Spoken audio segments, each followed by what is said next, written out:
ఒక ముస్లింగా ఖచ్చితంగా ఖత్నా చేసుకోవాలి, చేసుకుంటేనే నమాజ్ స్వీకరించబడుతుంది, చేసుకుంటేనే మ్యారేజ్ చేసుకోవాలి, చేసుకుంటేనే స్వర్గానికి వెళ్తారని ఎక్కడ కూడా లేదండి. లేదు, ఎక్కడ కూడా లేదు. ఖత్నా చేసుకోవచ్చు, చేసుకోకపోవచ్చు, ఎక్కడ మన ఇష్టం. కానీ స్పెసిఫిక్గా ఖురాన్లో లేదు. లేదు, ఖురాన్లో అసలు ఉండదు. ఖచ్చితంగా ఖురాన్లో ఎక్కడ కూడా ఖత్నా అనేటటువంటి ప్రస్తావన లేదు. ఓకే. అది ప్రవక్త ముహమ్మద్ సల్లం వారు అంతకంటే గత ప్రవక్తల యొక్క సాంప్రదాయం. కాబట్టి ఖచ్చితంగా చేసుకుంటే మెడికల్ బెనిఫిట్స్ ఉన్నాయి. ఓకే. ఆరోగ్యానికి మనకు చాలా మంచిది. తర్వాత మీరు ఇది గూగుల్లో కూడా మీరు సెర్చ్ చేయవచ్చు. తర్వాత ఇతర మతాల్లో ఉన్నటువంటి వారు కూడా ఖత్నా చేయించుకుంటారు. రైట్. సిరాజ్ గారు, నా ప్రశ్న చాలా సూటిగా, టోపీ అనేది ఇస్లాం సోదరుడు ఎందుకు ధరించాలి, మీరెందుకు ధరించారు అసలు? సార్, ఇప్పుడు టోపీ అన్నది ఏంటంటే మన వస్త్రాధారణలోనే ఒక భాగం టోపీ అనేది, వాస్తవంగా చెప్పాలంటే. ఇప్పుడు కొంతమంది పెద్ద పెద్ద స్వామీజీలు, పండితులు ఉన్నారు, వాళ్ళ తలపై ఒక వస్త్రం కప్పబడి ఉంటుంది, చూసారా? అంటే ఇది ఒక ఆరాధనలో ఒక విధానంగా వాళ్ళు భావిస్తారు. కానీ ఇస్లాంలో ఆరాధనలో విధానం అని ఎక్కడ కూడా చెప్పడం జరగలేదన్నమాట. అంటే ఇప్పుడు ఇస్లాం ధర్మం వెలుగులో చెప్పాలి అంటే టోపీ పెట్టుకుంటేనే ముస్లిం అని ఎక్కడా చెప్పబడలేదు. టోపీ ఉంటేనే నమాజ్ అంగీకరించబడుతుంది, టోపీ ఉంటేనే ఉపవాసాలు ఉండాలి, టోపీ ఉంటేనే అన్న ప్రాధాన్యత ఏదీ లేదనమాట. ఇప్పుడు నేను ఉన్నానండి, నాదొక ఐడెంటిఫికేషన్. అంటే ఇప్పుడు టోపీ గడ్డం ఉన్నటువంటి వ్యక్తి, ఇప్పుడు మనం దైవంతో ఒక ప్రత్యేకమైనటువంటి సంబంధం కలిగి ఉండాలి అన్న ఆలోచనతో ఇప్పుడు నేను టోపీ గడ్డం పెట్టుకున్నాను. ఏదైనా ఒక చిన్న పొరపాటు, చిన్న తప్పు చేసే బదులు ఈ టోపీ దాడి నన్ను ఆపుతూ ఉంటాయన్నమాట. ఓకే, ఖచ్చితంగా ఖచ్చితంగా ఆపుతుంటాయి. ఎందుకంటే నేను ఈ టోపీ గడ్డం పెట్టుకుని ఏదైనా తప్పు పని చేస్తే ఆ ప్రభావం మొత్తం కూడా ధార్మిక వ్యక్తులపై, ధర్మంపై ఆపాదించడం జరుగుతుందనేటటువంటి ఒక భయం ఇప్పుడు కూడా నాలో ఉంటుంది. టోపీకి ఉన్నటువంటి ఒక ఫార్మాలిటీ ఉంది, టోపీకి కూడా. టోపీకి ఉంది, కానీ నమాజ్ చదవడానికి లేదా స్వర్గానికి వెళ్ళడానికి, ఉపవాసాలు పాటించడానికి టోపీ ఖచ్చితమైనటువంటి విధానం కాదు. ఖచ్చితంగా ధరించాలనేటువంటి నిబంధన ఏది కూడా లేదన్నమాట. బట్ మీరు మసీదులలోకి వెళ్తే కనుక ప్రతి సోదరు, నేను కూడా మసీద్కి చాలాసార్లు వెళ్ళేస్తున్నాను, ఖచ్చితంగా అక్కడ టోపీలు అవైలబుల్ ఉంటాయి. చెప్పులు బయట వదులుతాము, కాలు చేతులు కడుక్కుంటాం, ఆ తర్వాత టోపీ ధరిస్తాం, ఆ తర్వాత నమాజ్కి వెళ్తూ ఉంటాం. సో టోపీ ఖచ్చితంగా ఉంటుంది అక్కడ. అవును. ఏంది మరి అక్కడ అన్ని మసీదుల్లో ఉండవు. అదే అంటే కొన్ని మసీదుల్లో ఉంటాయి, కొన్ని మసీదుల్లో ఉండవు అనమాట. కొంతమంది ఏంటంటే కొంతమంది ఆలోచన ఎలా ఉంటుందంటే, అంటే ఇప్పుడు ప్రతి మతం వారు, ప్రతి ధర్మం వాళ్ళు సంస్కరించబడాలండి. ముస్లింలు కూడా చాలా బలహీనతలు, చాలా అజ్ఞానం అనేది ఉంది. వాళ్ళ అజ్ఞానం ఏంటంటే, కొంతమంది నమాజ్ రారా బాబు, అజాన్ అయిపోయిందంటే జోబులో టోపీ లేదు పోయి అంటాడు. అంటే వాడిని నమాజ్కి ఎలా అయినా మసీదుకు తీసుకురావాలని చెప్పేసి అక్కడ కొన్ని టోపీలు ఉంటాయి, అక్కడ టోపీ ఉంది అని చెప్పేసి వచ్చేసి నమాజ్ చదువుకుంటాడు.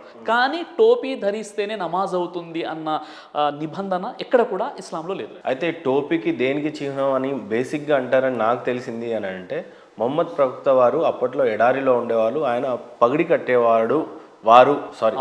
కట్టేవారు అనేది ప్రధానంగా చెప్పేవారు. అక్కడ ఈ ఎడారిలో ఇసుక దిబ్బలు ఉండడం వల్ల అవి తల్లో పడడం, ఏదో ఒక రకంగా ఇసుక రేణులు అనేవి పడతాయి తల్లో అనేది ఉద్దేశం ప్రకారంగా పగిడీలు కడతారు. హిందువులు కూడా కడతారు, అది ప్రతి మహారాజు రాజాలు కూడా కట్టారు. కానీ టోపీని మీరు అక్కడి నుంచే ధరించారు, ఆయన చేశాడు కాబట్టి మేము చేస్తున్నాం అనే చిహ్నంగా ఉంది అనేది కూడా ఒక వాదన ఉంది. ఇప్పుడు ఒకవేళ ఎడారి నుండి, అందుకే మీరు ధరించారేమో టోపీ అనేది కూడా నా ఉద్దేశం. ఎడారి నుండి ఈ విధంగా కాపీ కొట్టినట్లయితే మన భారతదేశంలో ఉన్నటువంటి కొంతమంది ముస్లిమేతర రాజులు ఎందుకు ధరించారు, తలపాకి ఎందుకు చుట్టుకున్నారు? ఇక్కడ ఉన్నటువంటి స్వామీజీలు ఎవరైతే తలపై వస్త్రం కప్పుకున్నారో వాళ్ళు కూడా ఆ ఎడారి అక్కడ నుండే కాపీ కొట్టారా? వాళ్ళకు వేద పరిజ్ఞానం లేదంటే లేదు, వేద పరిజ్ఞానంలో వాళ్ళు కట్టాలి అనేది వాళ్ళకు ఉంది కాబట్టి వాళ్ళు ధరించారు. ఖురాన్లో మీరు టోపీ పెట్టుకునే నియమం లేనే లేదు, కానీ టోపీ పెట్టుకుంటున్నారు. ఇక్కడే ఎండలేదు, అదేం డస్ట్ లేదు, ఏమీ లేదు, బట్ స్టిల్ మీరు టోపీ పెట్టుకుంటారు. మీరే కాదు, సోదరులు చాలా మంది కూడా ధరిస్తూ ఉన్నారు. అంటే నేను చెప్పే విషయం ఏంటంటే, ఖురాన్లో టోపీ పెట్టుకుంటేనే నమాజ్ అవుతుంది, టోపీ పెట్టుకోండి అని ఖురాన్లో లేదు, మొదటి విషయం. రెండో విషయం ఏంటంటే, ప్రవక్త ముహమ్మద్ సల్లల్లాహు అలైహి వసల్లం వారు అరబ్బు జాతిలో ఆయన తలకు అమామా చుట్టుకునేవారు. దాన్ని అమామా అంటారు, తలపాక, పగిడి అంటారు అనమాట, అది చుట్టుకునేవారు. ఓకే. అంటే ఇది కేవలము ఆ అరబు దేశంలో ఎడారికి ఆ ఇసుక మొత్తం చెవుల్లో లేదా తలలో పడకుండా దీన్ని ధరించారన్నది సరైనటువంటి విషయం కాదు. అది ఓకే. అది ఏంటంటే ఒక భక్తి భావంతో, ఒక ఆరాధన ఉద్దేశంతో అలాంటి భావాలు మనుషులు వస్తాయి. ప్రవక్త వారు ఇంట్లో ఉండి నమాజ్ చదివించేటప్పుడు కూడా ఆయన తలపాక చుట్టుకున్నారు. కేవలం ఒకే ఒక 2 సందర్భాలు కనిపిస్తాయి. అప్పుడు ఆయన వెంటనే స్నానం చేసి నిలబడి నమాజ్ చదివించారు. అప్పుడు సరే, ఒక్కొక్కరికి ఒక్కొక్క అపోహ ఉంది. మీరు టోపీ ఎందుకు ధరించారు అని అంటే చెప్పండి. నేను అదే అంటున్నాను. ఇప్పుడు మన సంతోష్ గణపతి గారు ఉన్నారు, ఆయన ఒక పిలక ఉంటుంది, ఆయన డ్రెస్ కోడ్ వేరేగా ఉంటుంది. అలా అని పూర్తి హిందువులు అలా ఉండాల్సిన అవసరం లేదు. ఆయన మంచి పని చేశారు. ఆయన వేదం చదివాడు కాబట్టి, వేదంలో వస్త్రధారణ ఎలా ఉండాలో చెప్పింది కాబట్టి, పంచగట్టుకుంటే బ్లడ్ సర్క్యులేషన్ బాగా జరుగుతుంది, పాయింట్ వేసుకున్నాం కాబట్టి ఇది దేవుడికి నచ్చదు అని వేదంలో ఉంది అని ఆయన పంచగడతారు. వేదంలో వస్త్రాధారణ అండ్ సంబంధించి డి అలా విటమిన్ లేదు. లాంటివి పోవడానికి కొంత వస్త్రం ఇసి పక్క వదిలేసి లెఫ్ట్ సైడ్ వేసుకుంటారు అనేది ఆయన వాదన. నేను అడిగాను ఆ ప్రశ్నను కూడా అడిగాను. నేను చెప్పడంలో కొద్దిగా ఇక్కడ మిస్కమ్యూనికేషన్ ఏమైపోయిందంటే, ఈరోజు ముస్లిం సమాజం టోపీకి ఎంత అయితే ఇంపార్టెన్స్ ఇస్తుందో అంత ఇంపార్టెన్స్ మాత్రం టోపీకి లేదు. కానీ ధరించడం మంచి విషయమే, ఎందుకంటే ప్రవక్త ముహమ్మద్ సల్లల్లాహు అలైహి వారి యొక్క సాంప్రదాయము అది. నేను చెప్పాలనుకున్న విషయం ఏంటంటే, ఇది ఉంటేనే నమాజ్ అవుతుంది, ఇది ఉంటేనే ముస్లిం అన్న విషయాలు ఏవైతే సమాజంలో ముస్లిం సమాజంలో కూడా వ్రేళ్ళూనుకొని ఉన్నాయో ఈ అపోహను దూరం చేస్తున్నారు. కానీ నా ఉద్దేశం ఏంటంటే, మీరెందుకు టోపీ ధరించారు అవునండి, నేను అని అదే మీకు అంటున్నాను వ్యక్తిగతం ఉంటుంది కదా. నేను ఎందుకు ధరించాలనుకున్నాను, అందుకే నేను టోపీ ధరించాను ఇప్పుడు అని. గడ్డం ఉంది, దైవ ప్రవక్త వారి సాంప్రదాయం, ఋషుల సాంప్రదాయం. ఇప్పుడు ఎంతమంది అయితే మన ఋషులు వచ్చారో ఆ ఋషులందరూ కూడా గడ్డం పెట్టేసుకున్నారు చాలా వరకు. ప్రవక్తలు కూడా గడ్డం పెట్టుకున్నారు, మహాప్రవక్తలు గడ్డం పెట్టుకున్నారు. ప్రవక్తలు చెప్పారు మీరు గడ్డం పెట్టుకోండి అని. మా దృష్టిలో ఋషువులే ముందొచ్చారు, తర్వాతనే ప్రవక్తలు వచ్చారు అనేది మా అంచనా. సార్ ఋషులు అంటే ఏంది, ప్రవక్తలు అంటే ఏంది? ఓకే, మేము హిందువులో మా దేవుళ్ళలో ఋషులే వాళ్ళని దేవుళ్ళని ఆరాధించారు, మా దేవుళ్ళని ఆరాధించారు. ప్రవక్తలు అనేది ఖురాన్లో అల్లాహ్ని ఆరాధించారు అనేది. దేవుడు నా దేవుడు ఇద్దరు దేవుడు వేరు వేరా? వేరు వేరు అనేదే మీరు ఇన్ని రోజులు ప్రవచిస్తుంది. మరి అల్లా ఇస్లామిక్ వేరు, బైబుల్ జీసస్ వేరు. ఇన్ని రోజులు చెప్పడంలో చెప్పే విధానంలో ఏదైనా పొరపాట్లు జరిగి ఉండవచ్చు. ఇప్పుడు నేను మీకు ఏం చెప్తున్నానంటే, ఏ దేవుడైతే మిమ్మల్ని పుట్టించాడో అదే దేవుడు నన్ను పుట్టించాడు, అదే దేవుడే సమస్త మానవుల్ని పుట్టించాడు. ఆయన అరబీలో అల్లా అంటే, తెలుగులో మనం దేవుడు సర్వేశ్వరుడు అని చెప్తాం. మనల్ని పుట్టించిన దేవుని మనం ఆరాధిద్దాం. డన్, నేను దాన్ని ఖచ్చితంగా ఒప్పుకుంటున్నాను. కానీ మీ టోపీకి మీరు ప్యాషన్ కోసం పెట్టుకున్నారా, ఖురాన్లో ఉండి పెట్టుకున్నారా, మీకు ఇష్టం ఉండి పెట్టుకున్నారా, లేదు మీ టోపీకి ఏమైనా ప్రత్యేకత ఉందా? సూటిగా చెప్పండి. ప్రవక్త ముహమ్మద్ సల్లల్లాహు అలైహి వసల్లం వారు పెట్టుకున్నారు కాబట్టి, అంటే ఆయన ఒక తలపాక చుట్టుకున్నారు కాబట్టి దాని నుండి టోపీ వచ్చింది, ఆ టోపీ నేను ధరిస్తున్నాను. క్లియర్ కట్గా సమాధానం. సో ఆయన ధరించారు కాబట్టి మీరు ధరిస్తున్నారు. ఎడారి ప్రాంతంలో ఆయన తలపాక కట్టుకున్నారు కానీ మీరు ఇక్కడ టోపీ పెట్టుకుంటున్నారు. So nothing. ఇది ఐడియాలజీ కాదా సార్? అంటే ఆయన ఇసుక రేణువులు వచ్చి దూరుతాయని చెప్పేసి ఆ కాన్సెప్ట్ అన్నది కొంతమంది కల్పించారండి. ఆ కాన్సెప్ట్ లేదు, ఓకే, ఆ కాన్సెప్ట్ లేదనమాట.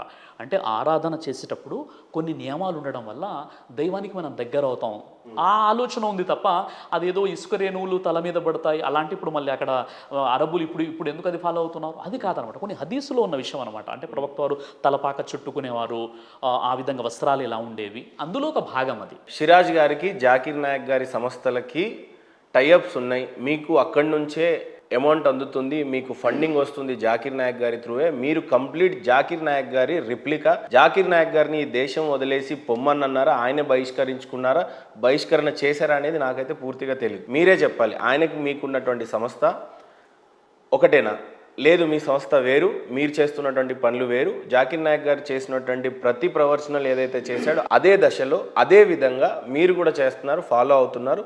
అదే కోణంలో మీకు కొంత మొత్తంలో ఫండింగ్ కూడా రేస్ చేస్తున్నారు అనేది ఇంకో ఆరోపణ. సార్ మొదటి విషయం ఏంటంటే, డాక్టర్ జాకిర్ నాయక్ ఎవరైతే ఉన్నారో ఆయన మన భారతదేశంలోని ముంబైకి చెందినటువంటి వ్యక్తి అనమాట. ఓకే, ఆయన 2014 కంటే ముందు ఏదైతే ఆయన ప్రసంగాలు అవన్నీ జరిగాయో మొత్తం భారతదేశ వ్యాప్తంగా విశ్వవ్యాప్తంగా కొన్ని లక్షల మంది ఆయన సభలలో వెళ్తూ ఉంటారు. అదేవిధంగా మీకు ద హిందుస్థాన్ టైమ్స్ పత్రిక ప్రపంచంలోని 500 మంది 500 ఇన్ఫ్లుయెన్షియల్ పర్సన్స్లో ఒక వ్యక్తిగా ఆయన్ని కీర్తించడం జరిగింది. ఆయన డాక్టర్ జాకిర్ నాయక్. డాక్టర్ జాకిర్ నాయక్ గారు ఉన్నప్పుడు కొన్ని లక్షల మంది ఆయన ప్రోగ్రామ్స్కి వెళ్ళారు.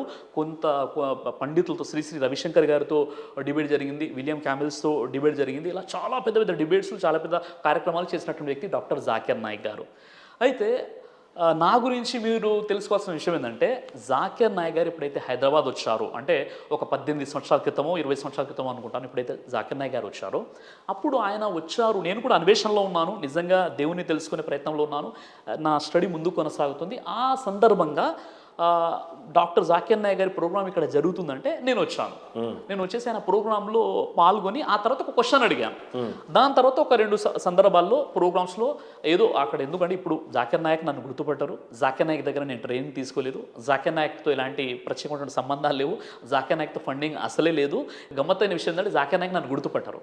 అయితే ఇప్పుడు ప్రధానమైనటువంటి ఆరోపణ ఏంటంటే, డాక్టర్ జాకిర్ నాయక్ గారికి ఉగ్రవాద సంబంధాలు ఉన్నాయా, లేదా డాక్టర్ జాకిర్ నాయక్ గారిని ఈ దేశం బహిష్కరించిందా, దీనికి సంబంధించినటువంటి అపోహలు ఏంటో మనం తెలుసుకుందాం. మొట్టమొదటిగా మీరు తెలుసుకున్న విషయం ఏంటంటే, ప్రధానంగా జాకిర్ నాయక్ గారు ఇండియాకి రాకపోవడానికి ప్రధాన కారణం ఇండియా జాకిర్ నాయక్ని బహిష్కరించిందా లేదా ఏ రకమైనటువంటి చెప్తాను మీకు నేను. అయితే డాక్టర్ జాకిర్ నాయక్ గారు మన భారతదేశ వాస్తవ్యులు, చాలా పెద్ద ఇన్ఫ్లుయెన్సర్, చాలా పెద్ద కంపారిటివ్ స్టడీస్ యొక్క ఆయన రీసెర్చర్ మరియు చాలా పెద్ద వక్త, ఆయన స్పీకర్. అయితే ఆయన ఉన్నప్పుడు దాదాపుగా ప్రతి వర్గానికి చెందిన వ్యక్తి కూడా ఆయన్ని కలిశారు, ఆయన ప్రోగ్రామ్స్ విన్నారు, ప్రత్యక్షంగానో పరోక్షంగానో ఆయన వీడియోలు, ఆయన యొక్క బోధనలు విన్నటువంటి వారే ఉన్నారు. అంటే సేమ్ మీరు అదే ఫాలో అవుతున్నారు కదా సార్? నేను అది ఫాలో అవ్వట్లేదు. క్రిస్టియన్ అందరు మీ సభకు వస్తారు, జాకిర్ నాయక్ గారు లాగా మీరు వేదిక మీద ఉంటారు, సేమ్ క్వశ్చన్స్ మిమ్మల్ని అడుగుతారు, సేమ్ మీరు ఆన్సర్ చెప్తారు. అది కాదు, అది కూడా అది రాంగ్ అనమాట. నేను చెప్తాను, జాకిర్ నాయక్ని ఎక్కడైతే నేను గౌరవిస్తానో అక్కడ గౌరవిస్తాను, ఎక్కడైతే విభేదిస్తానో అక్కడ విభేదిస్తాను కూడా. ఈ విషయాన్ని మీరు తెలుసుకోవాలి. జాకిర్ నాయక్ గారిని కొన్ని ఎక్కడైతే గౌరవిస్తానో, ఏ విషయాలైతే కొన్ని విషయాల్లో మేము ఆయన్ని ఆదర్శంగా తీసుకుంటాం, ఆయన్ని గౌరవిస్తాం, కొన్ని విషయాల్లో విభేదిస్తాను కూడా. విభేదిస్తాను నేను చెప్తాను. ముందు మొత్తం వినాలి, మీరు మొత్తం వినాలి. అయితే అసలు జాకిర్ నాయక్ పై ఉన్నటువంటి ప్రధానమైనటువంటి ఆరోపణ ఏంటి అంటే 2016 సంవత్సరం జూలై 1 రోజున బంగ్లాదేశ్లోని ఢాకాలో మామ్లా జరిగింది. అప్పుడు వెంటనే జూలై 3వ తేదీ ఏం జరిగిందంటే అక్కడ ఒక ప్రధాన స్రవంతి మీడియా పత్రికలో అక్కడ ఒక న్యూస్ పేపర్లో వచ్చిన విషయం ఏంటంటే ఆ ఉగ్రవాదంలో పట్టుబడినటువంటి ఒక వ్యక్తి డాక్టర్ జాకిర్ నాయక్ గారి ఫేస్బుక్లో ఫాలోవర్ అని చెప్పేసి ఒక న్యూస్ రావడం జరిగింది. ఎప్పుడు జూలై 1, 2016లో ఇది జరిగితే జూలై 3, 2016లో ఈ న్యూస్ వచ్చిందనమాట. అక్కడ ఒక న్యూస్ పేపర్లో వచ్చింది. ఆ తర్వాత జూలై 4 మన భారతదేశం మొత్తం కూడా డాక్టర్ జాకిర్ నాయక్ ఉగ్రవాదాన్ని ప్రోత్సహిస్తున్నాడు, ఉగ్రవాద సంస్థలతో సంబంధాలు ఉన్నాయి అన్నట్టుగా కంప్లీట్గా మన భారతదేశంలో మారుమోగిపోయింది న్యూస్ అనమాట. ఆ తర్వాత జూలై 5న ఏం జరిగిందంటే అదే న్యూస్ పేపర్ని అయితే బంగ్లాదేశ్లో డాక్టర్ నాయక్ గురించి ఇట్లా నెగిటివ్గా రావడం జరిగిందో వారు ఏం చెప్పారంటే డాక్టర్ జాకిర్ నాయక్కి ఉగ్రవాదులతో సంబంధాలు ఉన్నాయని మేము ఎక్కడ కూడా చెప్పలేదు, ఆ ఉగ్రవాదుల్లో పట్టుబడినటువంటి ఆ తీవ్రవాదికి జాకిర్ నాయక్ ఫేస్బుక్లో ఆయన ఫాలోవర్ అన్న విషయాన్ని మేము చెప్పాము కాబట్టి మమ్మల్ని క్షమించండి అని జాకిర్ నాయక్తో క్షమాపణ వేడుకున్నారు. ఇది ఎప్పుడు వచ్చింది న్యూస్? జూలై 5న వచ్చిందనమాట. అయిపోయింది. దాని తర్వాత మన భారతదేశంలో మాత్రం ఆ న్యూస్ అదే విధంగా స్ప్రెడ్ అయిపోయింది. దాని తర్వాత ఒక వారం రోజుల పాటు ఇది మన మహారాష్ట్ర ఇంటెలిజెన్స్ డిపార్ట్మెంట్ వారు ఏం చేశారంటే పూర్తిగా ఆయనపై విచారణ జరిపించి వారు చెప్పిన విషయం ఏంటంటే డాక్టర్ జాకిర్ నాయక్కి ఉగ్రవాదులతో సంబంధాలు ఉన్నట్టుగా బలమైనటువంటి ఆధారం ఎక్కడ కూడా మాకు కనిపించలేదు, కాబట్టి మేము ఆయన్ని ఉగ్రవాదిగా చిత్రీకరించలేము, ఒకవేళ ఆయన భారతదేశానికి వచ్చినా మేము అరెస్ట్ చేయలేమని చెప్పేసి ఇది మహారాష్ట్ర ఇంటెలిజెన్స్ డిపార్ట్మెంట్ ఒక రిపోర్ట్ ప్రభుత్వానికి ఇవ్వడం. ఇంటెలిజెన్స్ వ్యవస్థ అంతా కూడా జాకిర్ నాయక్ గారిని మాకు అప్పచెప్పాలి, ఆయన పాకిస్తాన్లో ఉన్న బంగ్లాదేశ్లో ఉన్న అప్పచెప్పాలి, ఇప్పుడు ప్రస్తుతం ఆయన సింగపూర్లో ఉన్నాడు అనేది కూడా నేను మొత్తం నా టాపిక్ మొత్తం ముందు కొనసాగించండి మీరు. ఇంతవరకు జరిగింది. ఆ తర్వాత ఏం జరిగిందంటే 2017-2018లో జరిగిన విషయం ఏంటంటే ఈడీ మరియు NIA national investigation agency enforcement directorate ఏదైతే ఉందో ఎన్ఐఏ మరియు ఈడీ వీరిద్దరు కూడా వీళ్ళు ఏం చేశారంటే డాక్టర్ జాకిర్ నాయక్ సంబంధించినటువంటి ఆస్తుల్ని జప్తు చేయడం జరిగిందనమాట. అప్పుడు ఎప్పుడైతే జప్తు చేశారో జాకిర్ నాయక్ గారి తరపునటువంటి ఒక అడ్వకేట్ ఆయన కోర్టులో పిటిషన్ వేసుకుంటే కోర్టుకు వెళ్ళినప్పుడు కోర్టులో ట్రిబ్యునల్ ధర్మాసనం ఏదైతే ఉందో ఆ ధర్మాసనం సంబంధించినటువంటి చీఫ్ జస్టిస్ ఎవరైతే ఉన్నారో ఆయన పేరు మన్మోహన్. ఆ మన్మోహన్ సింగ్ ఏం చేశారంటే డాక్టర్ జాకిర్ నాయక్ గారి ప్రసంగాలు మొత్తం కూడా నేను విన్నాను, నేను కూడా ఆయన యొక్క ఫాలోవర్నే, ఆయన ఉగ్రవాదాన్ని బోధించేటట్టుగా ఉన్నటువంటి ఏదైనా ఒక వీడియో కనుక మీరు నాకు సబ్మిట్ చేసినట్లయితే నేను ఆయన ఆస్తుల్ని మొత్తం జప్తు చేసుకుంటాను అని చెప్పారు. కానీ వీళ్ళు ఒక్క ఆధారం కూడా ఇవ్వలేకపోయారు. అప్పుడు ఆయన చెప్పారు ఈ కారణం వల్ల నేను ఆయన ఏ ఆస్తిని కూడా నేను జప్తు చేయడం జరగదని చెప్పడం జరిగింది. ఈ స్టేట్మెంట్ వచ్చేసింది. ఎప్పుడు ఇది 2018లో. ఆ తర్వాత ఏం చేశారంటే వీరు సరే ఇప్పుడు చెప్పొచ్చు మీరు ఆయన ఆ దేశం ఎలా వెళ్ళిపోయాడంటే ఎప్పుడైతే బంగ్లాదేశ్ ఢాకాలో ఈ మామ్లా జరిగిందో ఆ తర్వాత జూలై 1కి జరిగింది, జూలై 3లో అక్కడ పబ్లిష్ అయింది, జూలై 4లో మనకి ఇక్కడ ప్రచారం జరిగిపోయింది, జూలై 5లో వాళ్ళు క్షమాపణ కూడా వేడేసుకున్నారు. ఆ తర్వాత 2017-18 నుండి వీళ్ళు ఈడీ తర్వాత మీకు ఎన్ఐఏ ఆ ఆస్తుల్ని వారు ఏంటంటే సీజ్ చేసినప్పుడు ఆ కోర్టు ఆయన పక్షంలో ఒక క్లియర్ చిట్ ఇచ్చేసింది అనమాట. ఇది మొత్తం జరిగిన తర్వాత ఇప్పుడు ఏమన్నారు, జాకిర్ నాయక్ మళ్ళీ ఎలా పారిపోయాడంటే జాకిర్ నాయక్ పారిపోలేదు. జాకిర్ నాయక్ అప్పుడు వేరే దేశంలో ఉన్నాడు, సౌదీలో ఉన్నాడు ఆయన. ఇప్పుడు ఈ బాంబ్ బ్లాస్ట్ జరిగినప్పుడు ఆయన వేరే దేశంలో ఉన్నాడు. ఎప్పుడైతే న్యూస్ ఆయన చూసారో ఇక అక్కడ నుండి ఇక్కడికి రాలేదు, ఇది జరిగింది. కానీ ఇక్కడ నుండి దేశాన్ని పారిపోయి ఆయన వెళ్ళలేదు. ఇది మనం తెలుసుకోవాల్సిన విషయం. తర్వాత ఏం జరిగిందంటే, ఇప్పుడు మన కొన్ని సంస్థలు, కొన్ని ఏజెన్సీస్ ఏం చేశాయంటే ఆయనపై రెడ్ కార్నర్ నోటీస్ని జారీ చేయాలని చెప్పేసి వాళ్ళు ఇంటర్పోల్ సంస్థల్ని వాళ్ళు ఏంటంటే అప్రోచ్ అవ్వడం జరిగిందనమాట. వాళ్ళు చెప్పిన విషయం ఏంటంటే, ఇంటర్పోల్ వాళ్ళు చెప్పిన విషయం ఏంటంటే, జాకీర్ నాయక్కి సంబంధించి ఎక్కడ కూడా ఉగ్రవాదాలతో సంబంధాలు ఉన్నాయి అన్నట్లుగా ఎక్కడ కూడా రుజువు అవ్వలేదని చెప్పారు. తర్వాత వీరు ఏం చేశారంటే ఆయనకు ఇక రెడ్ నోటీస్ జారీ చేయండి అంటే వీళ్ళు రెడ్ నోటీస్ని జారీ చేయలేదు. రెడ్ నోటీస్ని జారీ చేయలేదు. తర్వాత వీళ్ళు ఏం చేశారంటే కనీసము మీరు ఆయన హేట్ స్పీచెస్ ఉన్నాయని చెప్పేసి మీరు ఛార్జ్షీట్ వేయండి అని మళ్ళీ కనీసం 3 సార్లు మన భారత ప్రభుత్వం ఇంటర్పోల్ వాళ్ళతో ఏం చేశారంటే వాళ్ళు రిక్వెస్ట్ చేయడం జరిగింది. 3 సార్లు కూడా రిజెక్ట్ చేయడం జరిగింది. చివరిగా హేట్ స్పీకర్గా కూడా మీరు ఛార్జ్షీట్ వేయండి అంటే మేము ప్రసంగాలు చూసామండి, ఎక్కడ కూడా అలా జరగలేదని చెప్పారు.